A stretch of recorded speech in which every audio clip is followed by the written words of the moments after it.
What's up guys, Tyrai521 back for another LEGO custom painted minifigure showcase, and in this one we have my long anticipated LEGO Harry Potter and the Prisoner of Azkaban custom painted minifigures. I have been getting numerous requests to return to Harry Potter ever since I kind of discontinued the Harry Potter videos back in 2013. My interest in it kind of faded away. I got more into Lord of the Rings at the time. For those of you that have been around on my channel for that long, I turned my Hogwarts mock into a Middle-earth mock, and I kind of just faded away from Harry Potter. But it had been so long since I had seen these movies that I decided to actually revisit them back in the summer of 2018, so just last summer.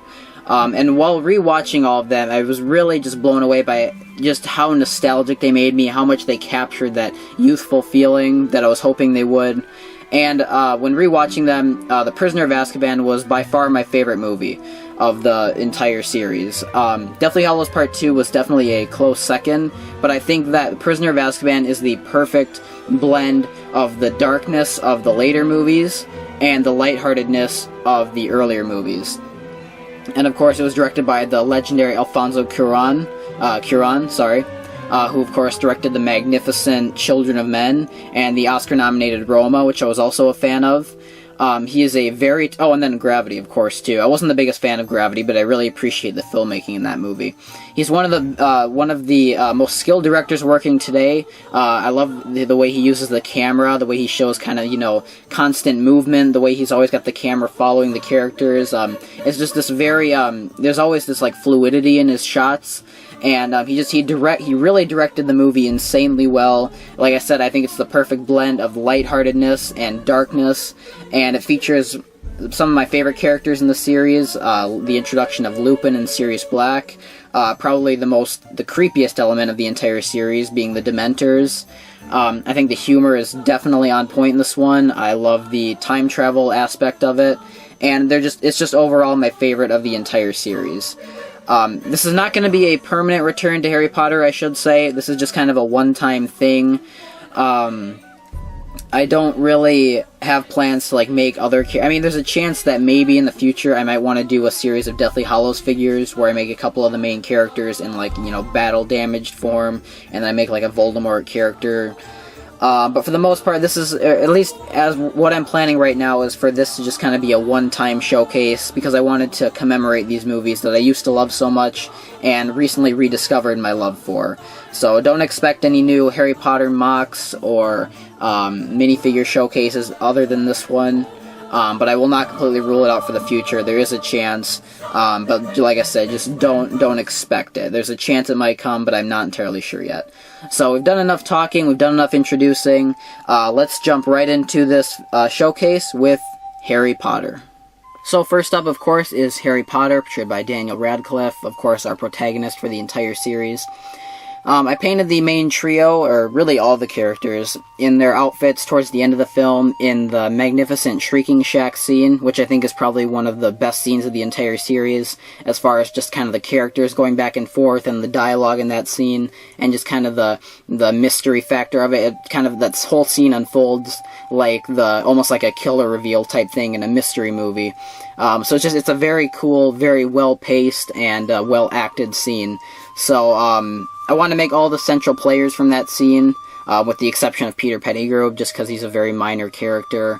In that scene alone, at least, he doesn't really come into it until, the very end, and I just didn't really want to make a figure of him. I wasn't really, that invested in his character throughout any of the movies, so...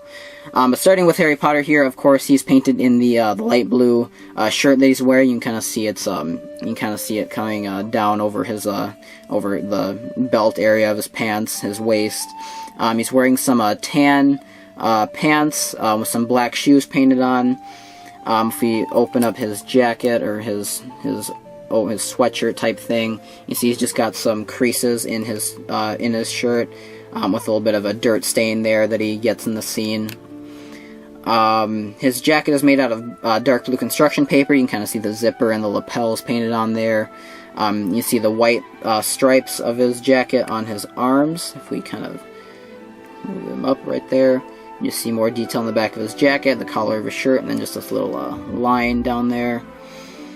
You just see the white stripe on the back of his, on the side of his other arm. His face is the original, or the 2010 Harry Potter face that I've just kind of painted some cheekbone type lines on just to kind of better capture his likeness. I just wanted to do something to make it look different than the official Lego face. And then he's got the new Harry Potter hair. The scar is kind of being obscured by it, but there's kind of where it would be. And then he's got the new Harry Potter wand. You know, I wanted to use primarily the pieces and the faces and whatnot from the original Harry Potter sets, but with the exception of his the new hair, which I think better captures Daniel Radcliffe's hair in this movie. And then I think the new wands are definitely a step up from the old pieces, so I definitely want to go ahead and get some of those. So yeah, there is The Boy Who Lived, Harry Potter. Next up, of course, is Ron Weasley, portrayed by Rupert Grint in these movies. Absolutely one of my favorite characters in the series. I've always kind of related to Ron a little bit. But he's, of course, like I said, like all the characters painted in his outfit towards the end of the film.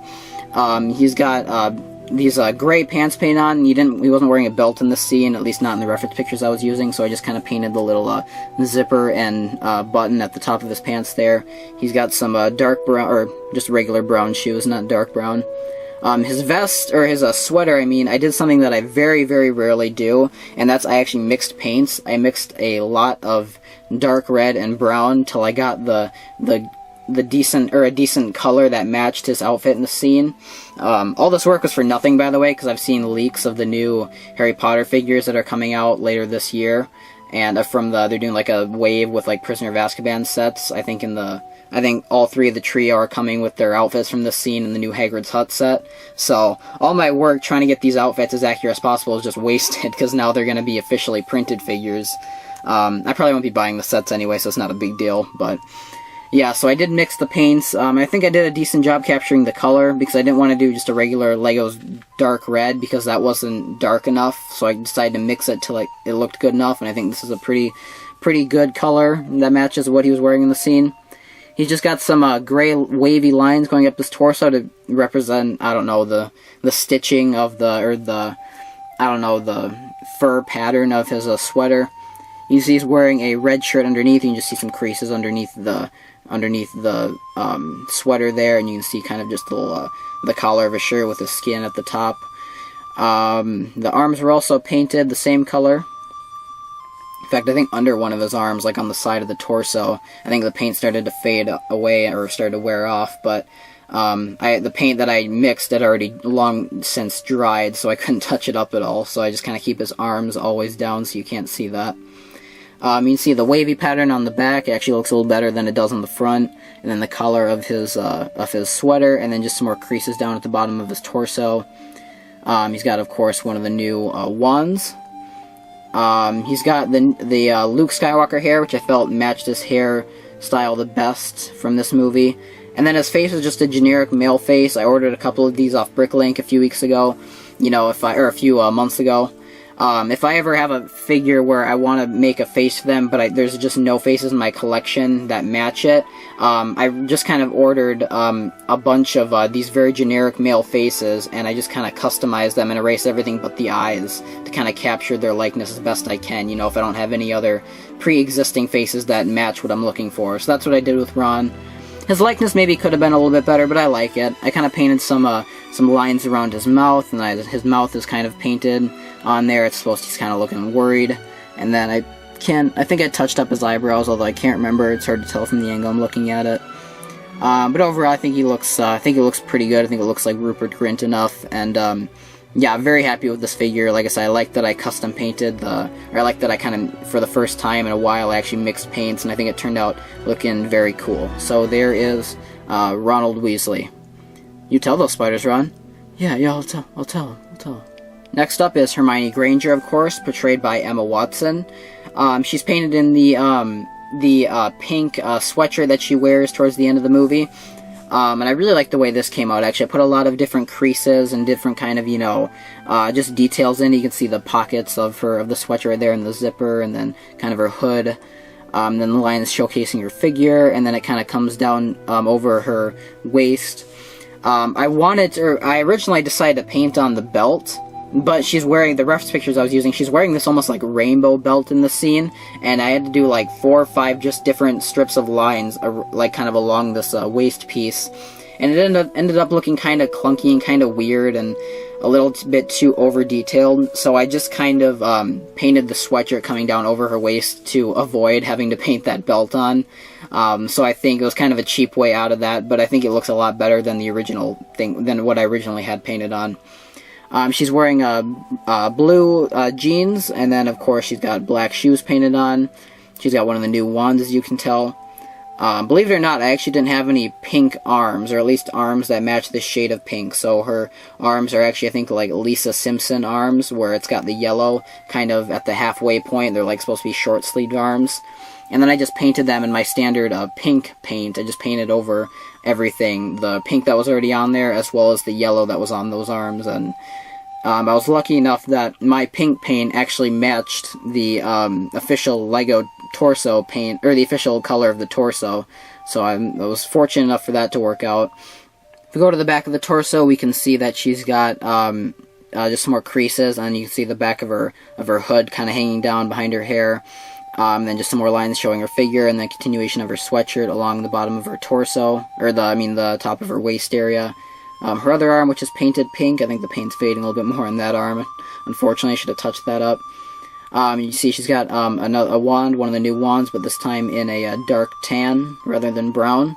And then her face is just kind of this, I don't even remember what set it was from. It was, oh, I remember now. It was from some female resistance trooper from Star Wars, from, I think, a battle pack that came out back around the time The Force Awakens was released. And I just kind of painted some cuts on her cheek and then on her lower lip, and I think there's one kind of up by her hair. I can't really tell from this angle, but just to kind of match kind of the different cuts and bruises she had in the scene. So, oh, and then of course you can see on her, kind of on the area of her skin by the collar of her shirt, she's got the little metallic, or you can see she's got the little chain hanging down, which is supposed to resemble the time turner that of course she wears and that they used to travel back in time in the scene. So that's very cool, and I like the hair that I use. I think that matches Hermione's hair fairly well for this movie.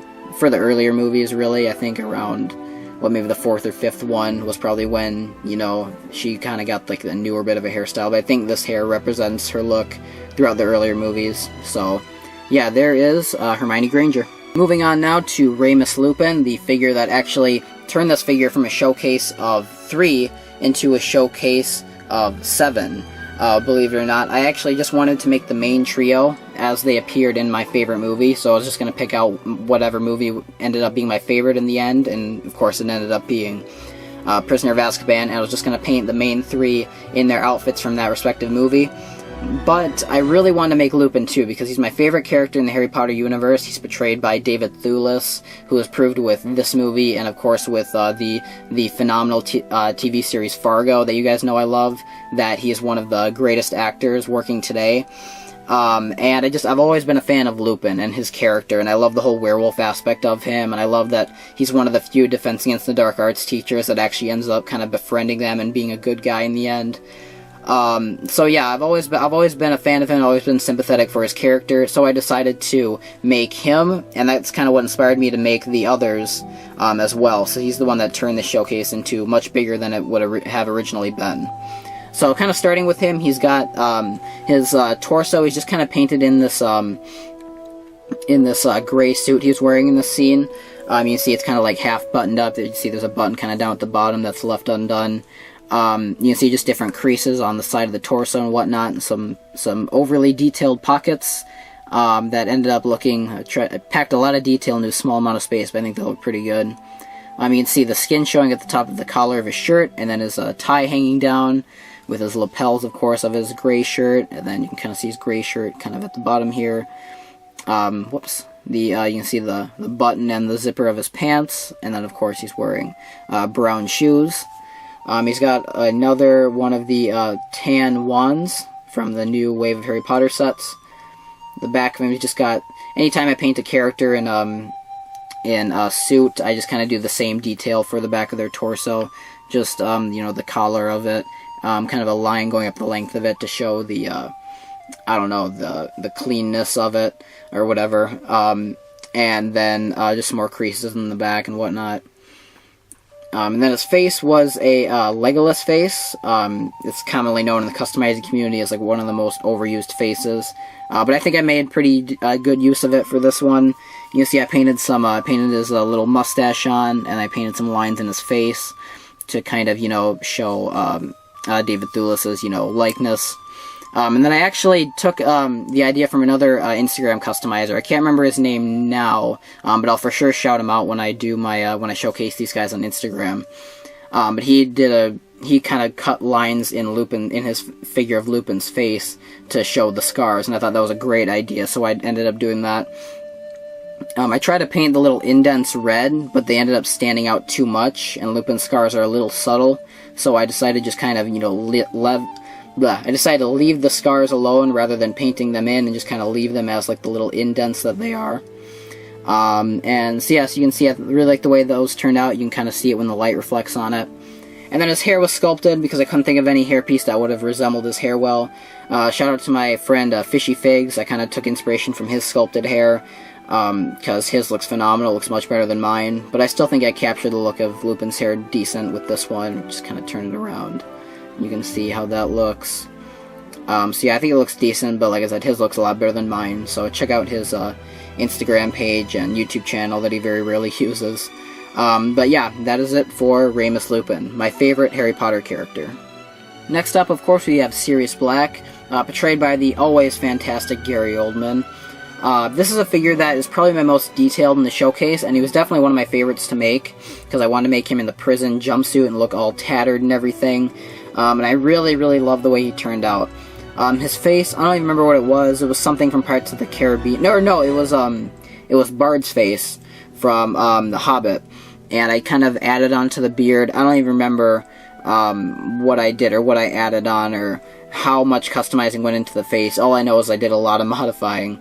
But the goatee was already there. I kind of expanded onto it and made it a beard. Kind of a raggedy looking beard, as you can tell. I added more lines into his face, whether that's the bags under the eyes or kind of the continuation of the cheekbones and the lines on his forehead. I added a lot of details. I think I might have even added some gray to his beard as well. It's kind of hard to tell. But yeah, I think I really captured the look of him very well, kind of his very sickly nature in the scene, very bony, structured face. His hair is just kind of a standard Lego hairpiece, but I sanded down this little area up here because I noticed he prominently has this curl kind of going out, and he kind of prominently has that curl kind of, at the front of his hairline, and then it's kind of, more receded on this side, so I tried to sand this curl off of this side to make this one stand out more. Then I just painted the hair. I painted the area that I sanded down in a black color again. His torso, as you can tell, I painted on the prison jumpsuit onto both the torso and the legs. You can see he's got his tattoo painted on there, and then just some creases in his jumpsuit, and then some little knots in his kind of tying together his jumpsuit right here. Some more creases. And then, of course, the stripes, the legs and torso were both light gray when I started this, and then I painted on dark gray striping along them because, it was kind of a toss-up, should I start with a dark gray torso and legs and paint on the light gray, or should I start with a light gray torso and paint on the dark gray? Well, not only do I have more light gray torso and legs at my disposal, but my dark gray paint is a lot more forgiving and a lot more easy to work with than my light gray paint, so I decided to ultimately start with a light gray torso and legs. He's just got black shoes painted on. If we kind of put his jacket back the way it was, you can see I really like the detail in it. I put a lot of creases in it to kind of show, like I said, just the tatteredness of it. You see that crease even kind of goes on from the jacket onto the arm. You just kind of see the lapels and the little areas where they would kind of button together right there. And you can see just kind of the cuffs of his jacket right there. Like I said, lots of detail went into this guy. You can even see down by the legs, I continued the prison jumpsuit striping. The back of his jacket, you can see the collar of it, the line going down, and then just some more creases and whatnot. I chose not to give him a wand because, I don't know, I think he had a wand in the scene, but he was a prisoner, and I wasn't entirely sure if maybe he was using Lupin's wand or something. So in the end, I just kind of, even though I have more spare black wands, I just like the idea that since he's a prisoner, he probably wouldn't have one on him at the moment. So I just decided not to give him one. But I'm sure I'm going to get torn apart in the comments for not giving him a wand by, Harry Potter fans that say, oh, if you watch the scene again, you'll see that he has a wand. And I'm sorry if I missed it, but I just like him. I think he looks cooler without the wand right now, so I'm going to keep him like this. So, of course, there is Sirius Black. No, only one will die tonight. Next up, we've got Severus Snape, portrayed by the late, great Alan Rickman. Of course, this figure, he actually didn't even make it into the showcase, believe it or not. I had all the other figures completed and done, and I was getting ready to prepare this video, or to prepare the teaser video, reveal to you guys that, hey, I'm making a minor comeback to Harry Potter. But then I decided this showcase isn't complete yet, because Severus Snape, on top of being a very integral part to this scene, and worthy of being part of this roster, is one of the most layered and best movie characters of all time, portrayed by a phenomenal actor who I'm very sad has now passed away, and is just overall one of the most iconic Harry Potter characters. So I figured I had to make him. Like I said, he went really well with this roster, because he was, of course, very prominent in this scene as well, and I felt that, like I said, this showcase just wasn't complete without him.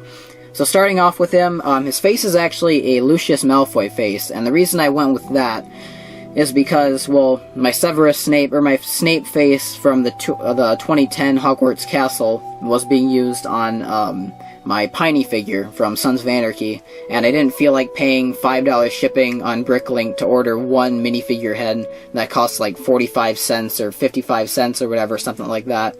And, I didn't want to pay the $5 shipping or however much it would be just for one singular head. And I noticed that Lucius Malfoy, that head, which I had a lot of because he came in a lot of sets, his eyes he has these very evil-looking eyes, and I felt like if I erase the other details, I can kind of manipulate that face and make it look like Snape's face. So that's just what I did. I erased everything but the eyes and the eyebrows. I repainted the mouth, the lines around his mouth, and then I painted on a little line above his eyes, or kind of by his eyebrows. I think I painted some bags under his eyes, and then the little tassel of hair hanging down, which you can see hanging down in the scene, of course. So I thought that was just like a funny detail to add. His torso is painted in like the standard Snape robes that he wears throughout a lot of these movies. As you can see, I really like the look of him. I like the idea of making this figure because I wanted to do something that featured a lot of purple. He looked like a very fun figure to make. As you can see, he's got painted like in the this like kind of button-up tight robes thing. You can see a lot of buttons on there and lots of creases. They continue down to his legs. And I can't stress enough how much I like the use of purple on this figure as well. Lots of creases in the torso. You can see his skin kind of at the top there, just barely making an appearance on the front of his torso, and kind of more so showing on the neck. And then his robes, I just kind of continued that. I kind of did just kind of cut out the standard robe piece, and I noticed his robes had lots of vertical lines, kind of lots of vertical creases. So I just painted a ton of random purple lines going up and down the length of the jacket. If we turn him around, you can see the same thing on the back, and then you can see the color of his robes as well. His hair is the standard Snape hair that everybody gives him. I almost did the original Snape hair, the original, it was used on Anakin in the 2005 Star Wars sets. But I really like the use of this one. I think this one's more detailed and more accurate. And then, of course, he just has a black wand, because, of course, it's Snape. Of course, he has a black wand. But, yeah. I really like the look of this figure. I think he's one of the better ones of the showcase, and I'm really glad I decided to make him last minute, because he is a phenomenal character and a very important piece of the puzzle for this scene. So there is Severus Snape. Turn to page 394. To close out this showcase, we have a figure that was something I was extremely excited to work on ever since I was planning out this project, and is probably the most experimental figure I've ever done. This one is a Dementor that is made almost completely with sculpt and with very few Lego pieces. Or, well, he's got Lego pieces on him, but that's kind of just mainly the structure of him.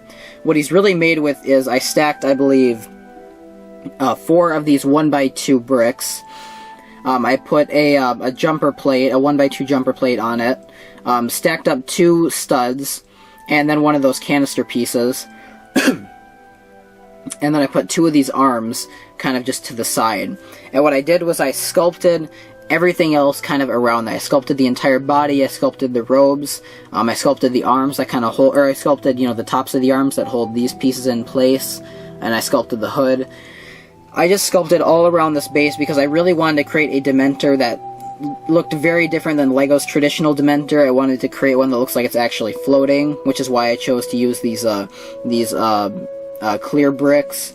And I am very happy with the way it turned out. I think this is definitely, like I said, my most experimental figure I've ever done, and I think definitely one of my best figures, one of my best looking figures, at least from the front, because the sculpt in the back looks pretty horrendous, because I didn't really pay that much attention to the back when I was making it, unfortunately. But if we start with the front here, you can see, I mean, there's not really much to go over. It's just mainly just a lot of black robes, you know, just a lot of robes I kind of sculpted the details of onto and then painted black. You can see just the pattern in there. You can see I kind of continued that pattern onto the side of the brick right there. You can see its rib cage is kind of exposed. I don't know if that's... I think that's kind of realistic. I think for the most part they've got their rib cages kind of covered by the robes. But I just wanted something to stand out so the figure wasn't all black. So I just kind of have its rib cage there. If we move on to the face, you can see it's the canister piece, which I painted on a little bit of a mouth, kind of the mouth, you know, sucking somebody's soul out, and then just some lines kind of around the mouth to show, I don't know, the cheekbones or the jawbones of the creepy Dementors.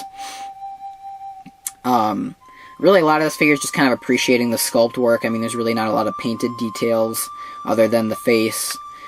Most of it was just kind of painting all the sculpt black. You can see his arms are both dark gray, which are kind of, you know, like I said, being held in place with that sculpt. You can see kind of the side of the brick right there where I kind of continued the robe pattern on. As I said, the back sculpt is very bad. Not only does the robe pattern down here, not only is it facing the wrong direction compared to the way the other side is blowing, the pattern doesn't look as jagged, it doesn't look like torn cloth as much as the front side does. I tried to do this kind of backbone type thing, or like the backs of his arm muscles or whatever right there, and that sculpt did not look very good at all. Just overall, the sculpt doesn't look very great on the side, but overall, if we just kind of turn back to the front, I think this is a very, other than the back, I think this is a very successful experiment, and I'm very glad I decided to make this guy the way I did. And I'm just kind of, he just makes kind of this cool, really creepy display thing. He's got no posability. You can't move his arms or anything. They're solid. They're frozen in place. He's just kind of more of like a display thing to just kind of sit next to the figures and kind of, you know, look creepy and ominous. And I think he does his job very well there, and I'm very happy I went forward with making this figure. I almost decided against it a couple times because I thought this is just too hard to pull off. I'm not going to be able to... My sculpting work is not to the level where I'd be able to pull something like this off, but I think I definitely did a pretty decent job. It could have been improved in some areas, but overall I am very happy with the look of this. So there's the Dementor, and that is the last figure of the showcase, so let's close out this video. So there you have it, guys. There are my LEGO Harry Potter and the Prisoner of Azkaban custom painted minifigures. Let me know what your favorite one is down in the comments. If I had to pick a favorite, I think Sirius Black, probably. He has the most detail. He's probably the one I spent the most time on. I also really like the way that Ron looks, and I think Lupin has a cool look to him. And then, of course, you know, I'm a fan of all of them. I think they're all really cool. I think it's one of my better showcases I've done. And I'm really excited to give you guys this showcase. I really appreciate all those of you who have commented for the last couple years, you know, asking, when's Harry Potter coming back? When's Harry Potter coming back? I really had no plans to return, but then I decided I gotta rewatch these movies again back last summer, and that really was what inspired me to finish these figures, along with the determination and the persistence of your guys' comments saying to return to this. So, yeah, it was you guys that kept me going. It was you guys that kind of inspired me to rewatch the movies and rediscover my love for them. And it was really you guys that got me to make these figures. So I really appreciate all of you for all your, like I said, your constant persistence and questions, you know, when the Harry Potter stuff was coming back. Well, here it is. I hope this video satisfied you. I hope you guys really like these figures. And yeah, these were really fun to make. This is like kind of my mini project I did over the summer. And yeah, like I said, I really hope you guys liked it. As for future showcases, I apologize. My main plan with the Game of Thrones Season 8, or the final season premiere this weekend, my plan was to have a series of 9 Game of Thrones figures out to you guys, and the showcase would have been out by this weekend before the premiere. Unfortunately, with, of course, school and work, I was not able to fit in my schedule to get all those figures done in time. You know, I'm doing 4 online classes at the moment, and I'm also working roughly 30 hours a week, so I just could not fit it in my schedule. I've got 1 of the figures complete, and 4 of them are nearing completion. 2 of them I've just barely started, and 2 of them I haven't started at all, because they're long figures. I have to do extended legs for both of them, and there's going to be a lot of sculpt work involved, and those are going to be 2 of the more time-consuming ones. So I can't make any promises as for when those will come out, but my main goal at the very latest is to get them out by the night of the Game of Thrones series finale, because I want to get those out to you guys, at least when there's still hype surrounding it. So look forward to that. Like I said, comment which one of your favorite Harry Potter figures was in this showcase. And until next time, guys, thank you so much for being so patient with me to get this showcase out, and I really hope you liked it. And yeah, thank you guys for everything. Really appreciate it. So comment down below and let me know, and I will see you in the next one. Peace out.